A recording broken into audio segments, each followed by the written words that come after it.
صدقہ جاریہ کا جو ہمارا کانسیپٹ ہے کہ ہمارے مرنے کے بعد کچھ چیزیں ہمارے لیے جاری رہتی ہیں ہمیشہ کے لیے، یا تو صدقہ جاریہ چھوڑ کر جائیں یا گناہ جاریہ چھوڑ کر جائیں، ملٹی پلائی ہوتا رہے گا رہتی دنیا تک، ہمارا علم ملٹی پلائی ہوتا رہے گا، اولاد کی بہترین تربیت ملٹی پلائی ہوتی رہے گی، وہاں سے جو نسل چلے گی وہ ہمارے لیے ایک صدقہ جاریہ ہوگی۔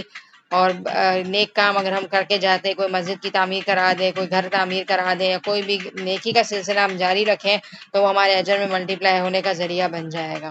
کیونکہ کچھ لوگ مر جاتے ہیں اور ان کے نامہ اعمال میں وہاں رہ کر بھی اضافہ ہو رہا ہوتا ہے، تو وہ پوچھتے ہیں کہ ہمارے نامہ اعمال میں اضافہ کیسے ہو رہا ہے اللہ تعالیٰ، تو اللہ تعالیٰ یہ جواب دیتے ہیں کہ تم دنیا میں نیک اولاد چھوڑ کر گئے تھے جو تمہارے لیے آج دعائیں کر رہی ہے اور بڑے نیکی کے کام کر رہی ہے، تو تمہارے اجر ملٹی پلائی ہوتے جا رہے ہیں۔ تو آج ہم دیکھیں کہ ہم کیا کر رہے ہیں۔ اللہ تعالیٰ ہم سب سے بہترین کام لے لے، دنیا میں بھی کام لے لے ہم سے، اور مرنے کے بعد بھی ہمیں توفیق دے کہ ہم بہترین اپنا سلسلہ چھوڑ کر چلے جائیں۔ بہت ہی قیمتی آیت ہے یہ، اللہ تعالیٰ ہمارے دلوں کو جو ہے نا نیکی کی طرف مائل کر دے اور ہمیں ضائع ہونے سے بچا لے، اپنی زندگی کو ہم ضائع نہ کریں۔ یُنَبَّأُ الْإِنسَانُ يَوْمَئِذٍ بِمَا قَدَّمَ وَأَخَّرَ، قدم بڑھاتے ہیں نا، امیجن کریں کہ میں کیا کیا آگے بھیج رہی ہوں، کیا کیا میں نے قیامت کے دن اللہ کے سامنے رکھا ہوا ہے، کیا کیا ہے، دیکھیں تو صحیح کھول کے کیا دے رہے ہیں ہم اللہ کو۔ نمازیں آگے بھیج رہے ہیں، صدقہ آگے بھیج رہے ہیں، لیکن کیا وہ سیو ہے؟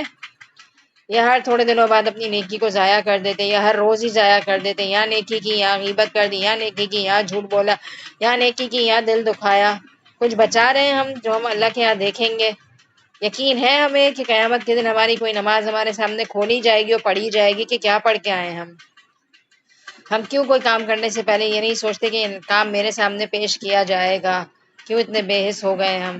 ساری چیزیں ہمیں دکھائی جائیں گی اور ایک بڑے میدان میں اس کو پلے کر دیا جائے گا۔ زندگی جو ہے نا ایک کیسٹ کی طرح پلے ہو رہی ہے، اور ہر انسان اپنا رول پلے کر رہا ہے، اور کل وہی چیز اس پر پلے کر دی جائے گی۔ اور پیچھے کیا چھوڑ رہے ہیں؟ ہماری ہر اچھی بری چیز دوسروں پر اثرات چھوڑتی ہے۔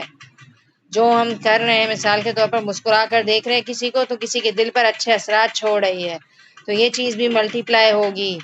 اور اگر ہم تیوڑی چڑھا کر دیکھتے ہیں، بد اخلاقی کے ساتھ دیکھتے ہیں اور کسی کے دل کو چیر دیتے ہیں، تو وہ چیز بھی مینشن ہوگی۔ کیونکہ اثرات کے بارے میں کیا کہہ رہی ہوں کہ ہم کوئی بھی کام کر رہے ہوتے ہیں نا، تو ہماری ذات کے علاوہ انوائرمنٹ پہ بھی اثر انداز ہوتا ہے۔ کچن میں کام کر رہے ہیں، برتن زور سے رکھ رہے ہیں، ٹک ٹک کر کے رکھ رہے ہیں، دوسروں کو آواز اریٹیٹ کر رہی ہے۔ چل رہے ہیں، قدم جما کے چلتے ہیں، تو دوسرے دیکھ کر متاثر ہو رہے ہیں کہ کس طرح چل رہی ہے، زبردست چال ہے، قرآن والی چال ہے، اور ٹک ٹک ٹک کر کے چل رہے ہیں، چیخ رہے ہیں، ہنگامہ کر رہے ہیں، ایک عجیب زندگی گزار رہے ہیں ہم، تو دوسروں پر اثرات ہوتے ہیں ہماری زندگی میں سارے۔ تو ہمیں کیا کرنا ہے؟ ایسی لائف گزارنی ہے کہ ہم اپنی زندگی میں بھی پرسکون رہیں اور دوسروں کو بھی سکون دیں ہم۔ بل الانسان علی نفسہ بصیرہ، اور یہ آیت اللہ اکبر اتنی اچھی آیت ہے کہ میں ایک بات کہوں، مجھے ایسا لگتا ہے کہ اللہ تعالیٰ جو ہے نا، لگتا نہیں ہے، یقین ہے اس بات کا کہ اللہ تعالیٰ انسان کو بہت اچھے طریقے سے جانتا ہے۔ کیونکہ انسان جو ہے نا، یہ اتنی خطرناک صورت ہے کہ مجھ سے پڑھائی نہیں جا رہی ہے، بہت زیادہ۔ ایک ایک آیت ایسی ہے کہ سمجھ نہیں آ رہا کہ ہمارا بنے گا کیا قیامت کے دن۔ اللہ تعالیٰ یہ کہہ رہے ہیں انسان سے کہ کیا کر لو گے جھوٹ کہہ کے۔ انسان اپنے آپ کو خود اچھے طریقے سے جانتا ہے کہ وہ کیا کر رہا ہے۔ بل الانسان علی نفسہ بصیرہ، اور انسان کی کیا عادت ہے، وہ دنیا میں کیا کرتا ہے، حجتیں پیش کرتا ہے نا۔ تو اللہ کہہ رہے وَلَوْ أَلْقَىٰ مَعَاذِيرَهُ، چاہے وہ کتنی دلیلیں کرتا رہے، وہ معذرتیں پیش کرتا جائے، بہانے کرتا جائے، کسی کو کچھ بھی کہتا جائے، لیکن انسان کا دل بتا دیتا ہے اس کو کہ وہ صحیح ہے یا غلط ہے۔ ہر انسان اپنے آپ کو خود جانتا ہے۔ تو یہ دو آیتیں آپ لوگ واقعی اللہ کی آواز میں سنیں اس کو، کیسا لگ رہا ہے۔ اللہ تعالیٰ آپ کو ڈائریکٹ کہہ رہے ہیں کتنی حجتیں پیش کرو گے، کتنا بھاگو گے، ایک وقت تو موت آنی ہے نا۔ بل الانسان علی نفسہ بصیرہ ولو القیٰ معاذیرہ، اے انسان تو اپنے آپ کو خود جانتا ہے، چاہے تو کتنی ہی معذرتیں کیوں نہ کر لے۔ تو ٹٹولے اپنے آپ کو، دل پر ہاتھ رکھ کے پوچھیں کہ اس دل کے اندر کیا ہے۔ ہم جانتے ہیں اپنے آپ کو یا نہیں جانتے ہیں؟ جانتے ہیں نا اپنے آپ کو کہ ہم کیا کر رہے ہیں؟ چاہے ہمیں کوئی کتنا ہی نیک کیوں نہ سمجھے، ہمیں یہ پتہ ہے کہ ہمارے دل کا کیا حال ہے، لہٰذا ہمیں اس چیز کی اصلاح کرنے کی ضرورت ہے۔ لا تحرك به لسانك لتعجل به إن علينا جمعه وقرآنا فإذا قرأناه فاتبع قرآنا۔ اے نبی صلی اللہ علیہ وسلم، آپ قرآن کو جلدی یاد کرنے کے لیے اپنی زبان کو حرکت نہ دیجیے، اس کا جمع کرنا اور آپ کی زبان سے پڑھنا ہماری ذمہ داری ہے۔ ہم جب اسے پڑھ لیں تو آپ اس کے پڑھنے کی پیروی کریں، پھر اس کا واضح کر دینا ہمارے ذمے ہے۔ ٹھیک ہے، اس آیت کے اندر ایک پس منظر ہے، اور وہ یہ ہے کہ جب حضرت جبرائیل علیہ السلام وحی لے کر آتے تھے تو آپ صلی اللہ علیہ وسلم کیا کرتے تھے؟ اس فکر سے کہ کوئی چیز میں بھول نہ جاؤں فوراً ساتھ ساتھ تیزی سے پڑھنے لگ جاتے تھے۔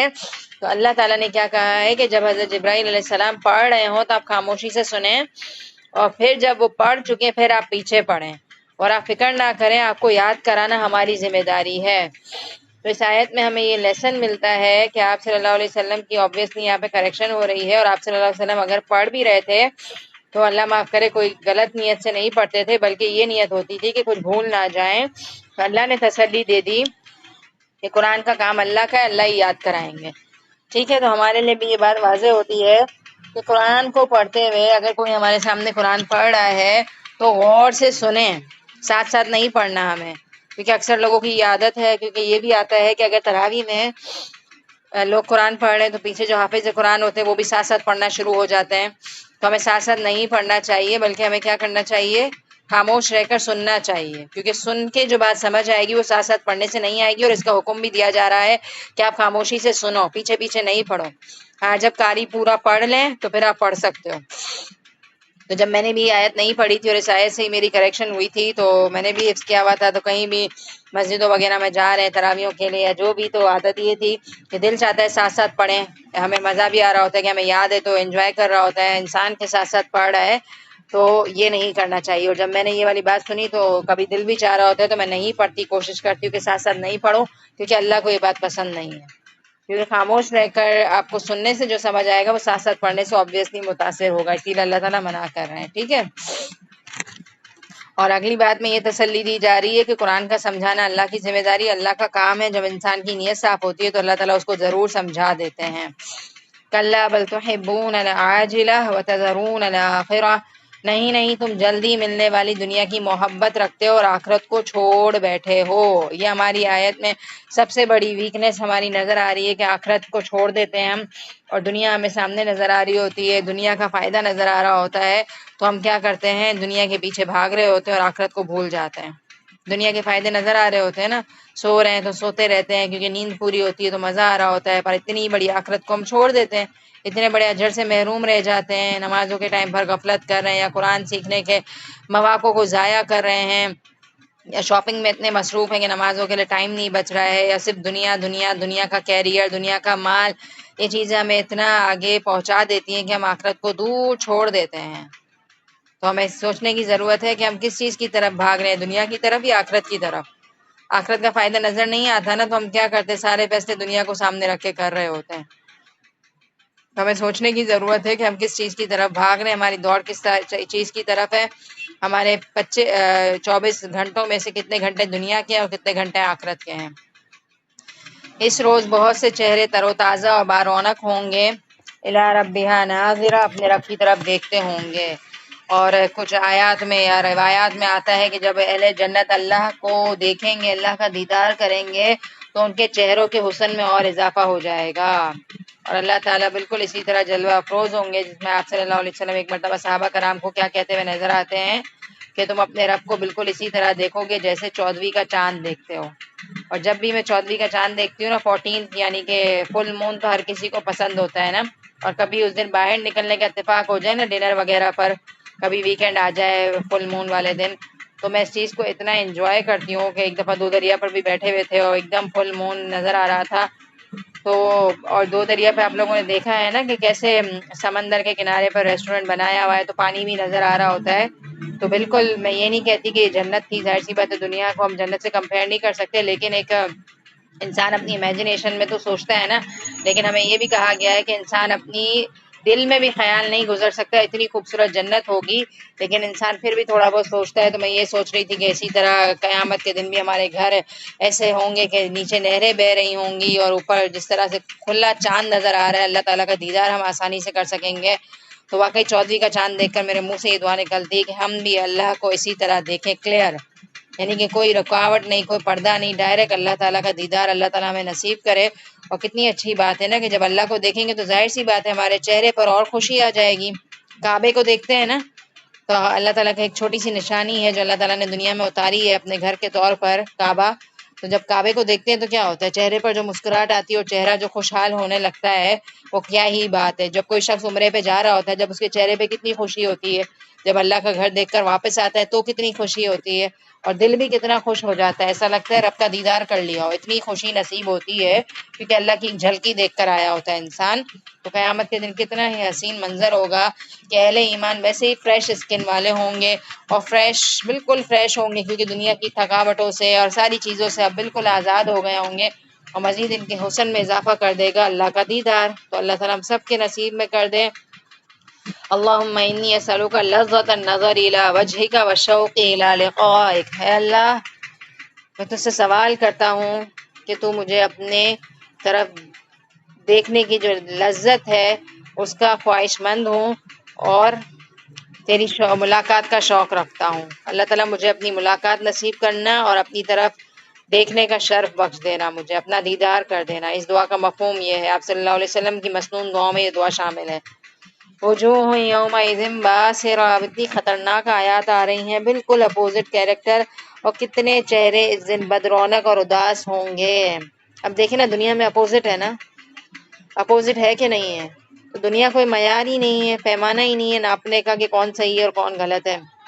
دنیا میں اکثر پتہ ہے کیا ہوتا ہے، چوری اور سینہ زوری۔ کچھ لوگ اللہ معاف کرے لوگوں کو چیٹ کر رہے ہیں، لوگوں کا مال کھا رہے ہیں اور خوشحال زندگی گزار رہے ہیں، لیکن چہروں سے نا پھٹکار برستی ہے ایسے لوگوں کی۔ اگر ہم غور سے دیکھیں نا، جو لوگ دوسروں کا مال کھاتے ہیں نا، بظاہر وہ بڑے بڑے پارلر میں جا کے میک اپ بھی کروا لے، سب کچھ کر لے، لیکن چہرے کے اندر سے ایک گلو ختم ہو جاتا ہے۔ وہ گلو جو نیکی کرنے سے آتا ہے نا، وہ اس چیز سے نہیں آتا، لیکن دنیاوی طور پہ وہ اپنے آپ کو کسی نہ کسی طریقے سے فٹ فیٹ رکھنے کی پوری کوشش کرتے ہیں، لیکن چہرے کا جو اللہ نور دیتا ہے نا، اس کا وہ مقابلہ نہیں کر سکتے۔ اور جو لوگ بالفرض دنیا میں لوگ ان کو ستا رہے ہیں، تکلیفیں دے رہے ہیں، تو رو رو کر وہ نڈھال ہو رہے ہیں یا پریشان ہو رہے ہیں، تو ان کے چہرے ظاہر اداس ہو جاتے ہیں، لیکن اگر اللہ پر توکل کریں اور اپنا معاملہ اللہ کے حوالے کر دیں اور نمازوں کے ذریعے سے مدد لیں اور اللہ پر یقین کریں، تو ان کے چہروں پر جو حسن اور ایک جو سکون ہوتا ہے، لوگ مانگتے ہیں کہ وہ سکون ہمیں بھی مل جائے، کہ ان کی زندگی اتنی مشکل ہے، اس کے باوجود بھی ان کی زندگی میں کتنا سکون ہے۔ تو یہ سکون قناعت کا ہے، یہ کم پر بھی راضی ہیں، شکر گزار ہیں، اپنی نعمتوں کو انجوائے کر رہے ہیں۔ تو ہمیں اپنی زندگی کو خود خوشگوار بنانا ہے۔ آپ اپنی زندگی کو نا خود اچھا یا برا بنا سکتے ہیں، آپ پہ ڈیپینڈ کرتا ہے کہ آپ کس طرح سے اپنی زندگی کو رنگ دیں۔ تو جن لوگوں کے چہرے اللہ معاف کرے بدرونق ہوں گے، سمجھتے ہوں گے کہ ان کے ساتھ کمر توڑ دینے والا معاملہ کیا جائے گا، اور وہ یہی ہے کہ جہنم میں ان کو پھینک دیا جائے گا۔ یہ آیت مجھے اتنی اسٹرائک کرتی ہے، تظن ان یفعل بها فاقرہ، کمر توڑ معاملہ، اتنا سخت معاملہ کہ انسان کی، جو ہم نے لاسٹ کلاس میں پڑھا، لا تبقی ولا تذر، جہنم کی آگ نہ باقی چھوڑے اور نہ کیا کرے، بچائے انسان کو، باقی بھی نہیں چھوڑے گی اور جھلسا دے گی انسان کی کھالوں کو۔ کلا اذا بلغت التراقی، یہ موت کا نقشہ کھینچا جا رہا ہے۔ نہیں نہیں، جب روح ہسلی تک پہنچے گی، تراکی کی جمع ہے، یہ گردن کے قریب سینے اور کندھے کے درمیان ایک ہڈی ہے، یعنی جب موت کا آہنی پنجہ تمہیں اپنی گرفت میں لے لے گا، یعنی حاضرین میں سے کوئی ہے جو جھاڑ پھونک کے ذریعے سے تمہیں موت کے پنجے سے چھڑا لے۔ بعض نے اس کا ترجمہ یہ بھی کیا ہے کہ اس کی روح کو کون لے کر چڑھے، ملائکہ رحمت یا ملائکہ عذاب، اس صورت میں یہ قول فرشتوں کا ہے۔ اور کہا جائے گا کہ کوئی جھاڑ پھونک کرنے والا ہے، یعنی کہ کوئی جھاڑ پھونک کر کے اس کی زندگی کو کیا کرے، مرنے سے بچا لے۔ اور جان لیا اس نے کہ یہ وقت جدائی ہے اور پنڈلی سے پنڈلی لپٹ جائے گی، آج تیرے پروردگار کی طرف چلنا ہے۔